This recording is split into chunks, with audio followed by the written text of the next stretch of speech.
Kyle here with the Rocky Mountain Maniacs. I'm here today with Krys Stewart from CJAY92. Hey, and also, Buster. And Buster. Can't forget Buster.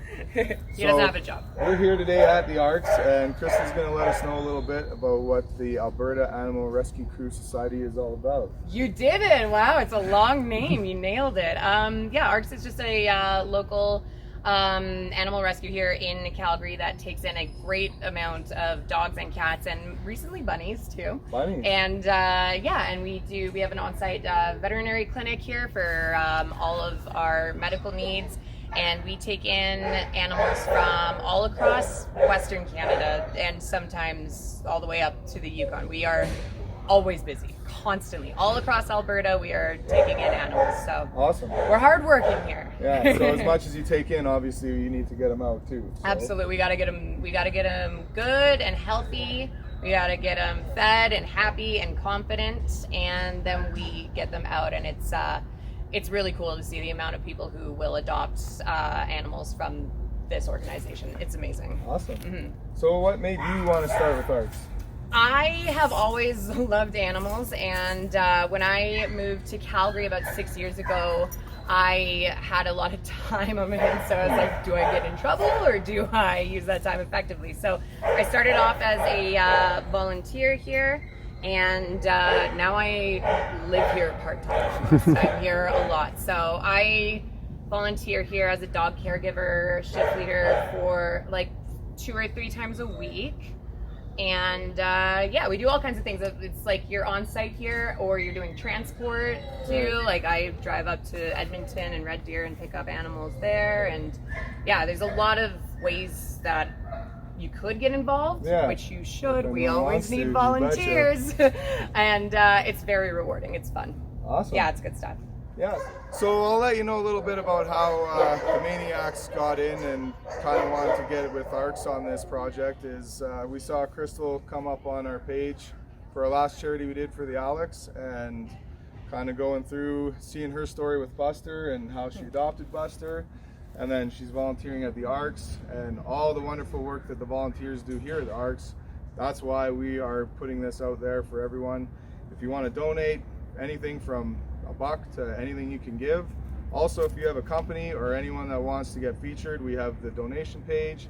We'll set you up as a top level donor and have a feature for your company on that. As well, during the live stream, we'll give a little feature about your company, we'll give you a mention, and all for a great cause, obviously. Yes, it is for a great cause. It's we got to get funds in here, namely because it's so much money to run the veterinary clinic in here. Like obviously it's a vet clinic. And just the amount of outreach that we do for any communities in Alberta, it does cost a lot of money, and it costs a lot of money to take care of the amount of animals in here. So it goes towards we can amplify it. We can use your dollar and stretch it very, very far. So any donations are hugely appreciated. Awesome. So with that, why don't we we'll have a look at maybe 1 or 2 of the dogs here and hear Buster's story. Yeah. Do you want me to tell you about Buster? This guy is. He is one of the record holders, actually, for the longest stay here at Arcs. His run was actually right there on the corner there, and he was in here.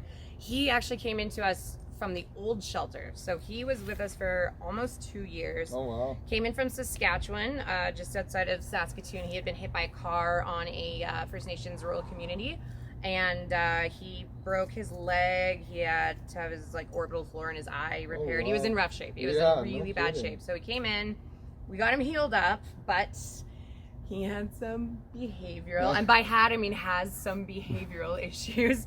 So this guy is very persnickety and very particular about who is going to be anywhere near him, and he selected me as the only person that would be able to adopt him. So I couldn't adopt him for a long time. He had to wait here, and he was eventually able to come home with me, which he's my best buddy. We're working on him. He's a different example of, most of our dogs don't have quite as bad behavioral issues here, but he was the challenge. Well, you see how he's acting with you right now and everything. It's a great story, really. Yeah, he's a good boy, and he means well, but he's just, I promised him he'd never come back here. So he's like, what the hell are we doing back in shelter? Just a little visit for you. Yeah, so yeah, we take in dogs from all over the place. Saskatchewan, we're in Saskatchewan quite often actually, Manitoba, the Yukon, sometimes the States, sometimes BC. It's crazy. So you get all kinds of neat looking dogs just like them. Yeah. Who do we have here, Krys? This is Santorini, and she recently came in from First Nations community in Alberta, like south near the border, and she was just kind of like found as a stray, a free roaming stray. So the community, a lot of the times, they will call ARCs and let them know that you know, there's some strays out there, and they need, for the sake of, you know, their well-being, could you come and grab them? So we've got an amazing transport team that will go right down there and pick up dogs or cats. And we also do a something we call the SNAP program. So that is where we do free spays and neuters for people who are in a financial situation where they can maybe not provide that for their pet. So we will either go and do clinics with the CSNTF, the Canadian Spay and Neuter Task Force Clinic, or our own SNAP program here will bring them actually to the shelter on site. We get them spayed or neutered, and they get recovered, and then we take them back to their families. So it's not just the adoptables like surrenders and adopted dogs.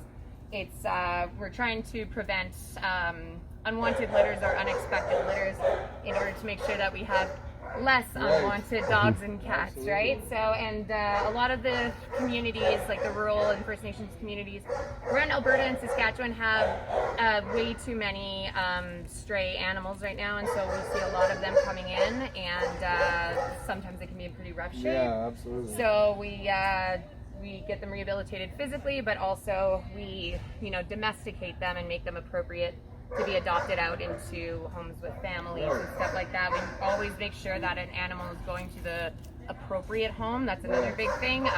Some dogs, like my dog Buster, is just not meant for certain homes, and so we have an amazing behavioral team that will do that, an incredible adoptions coordinating team that will work on that. And so yeah, we're going to get Santorini a little bit more confident, a little bit healthier, and then we're going to get her into a foster home. We have a great team of foster families that will take in dogs temporarily, and then we're going to find her forever home. Awesome. You're okay, sweetie? Good girl, Santorini. So good. Well, thanks for bringing Santorini. Yeah, no worries. You can adopt Santorini. Well, you could get in line to adopt Santorini. Yes, she's going to have a lot of applications. She's a sweetheart. So arcs.ca is how you find out about all of the adoptable animals. So aarcs.ca. You can see all of the animals that we have currently available for adoption, and some that are still having some repairs done, you know, medically. And that's how you can get involved to foster, to volunteer, to donate, and learn everything that you need to learn about ARCs.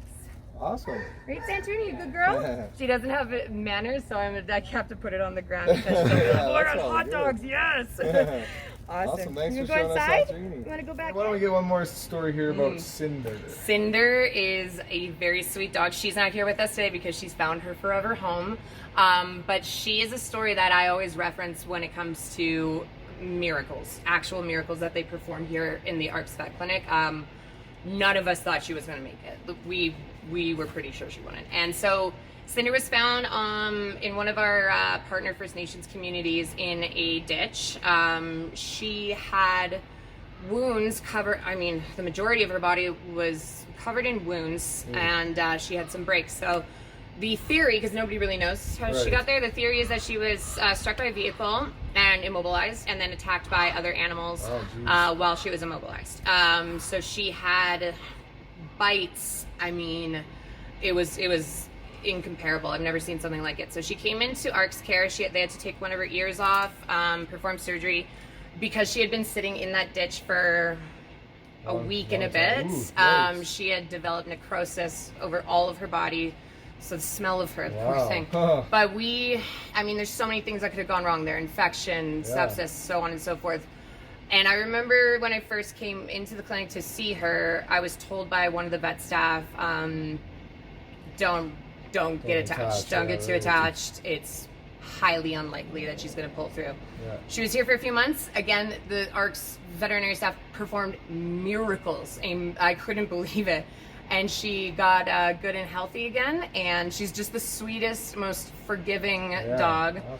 And that being said, I should just say, like, the things that we see come in here, the animals and the conditions, be it physically or, you know, mentally too. Yeah, of course. The conditions that we see at the shelter are things I don't wish on my worst enemy to see. Right. It's horrible. And sometimes it can be a really tragic situation, or it can just be a circumstantial situation where, you know, a family can no longer have a pet for whatever reason. So we see all kinds of reasons that an animal makes it here to ARCS.